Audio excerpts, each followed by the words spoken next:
And a Bay Area man played a key role in the recovery efforts of the victims in a 1982 plane crash in Washington, D.C. Yeah, he was the station chief in Tampa for Air Florida when the plane went down in the Potomac River.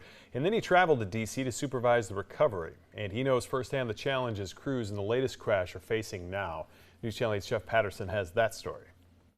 Air Florida 90 crashed in 1982. That plane was on its way to Tampa.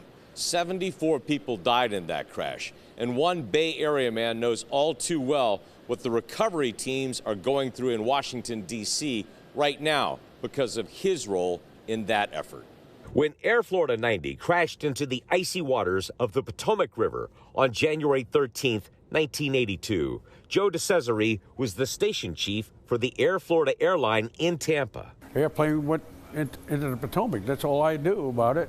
And then I got the call, get your butt up there as soon as possible.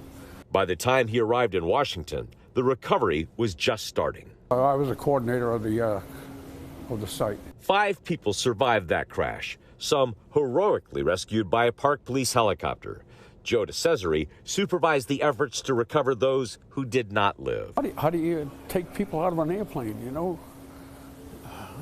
Bodies sitting up and you pull them out and it's just a difficult situation. 43 years later, he is still very emotional about it. And he knows the crews that are part of the recovery efforts in Washington right now are facing the same challenges he did back then. Bringing the bodies out one by one and bringing them in the tent, and we were up there trying to identify them. But he says there will be value in what the investigators find when they are finally able to pull the wreckage from both aircraft from this recent crash out of the water. They should be able to learn something from what happened there. The recovery efforts are underway in Washington, D.C. right now. Those recovery crews have recovered the flight data recorders, sometimes called the black boxes, which will give the teams valuable information to find out exactly what happened in this latest crash. In Tampa, Jeff Patterson, 8 on your side.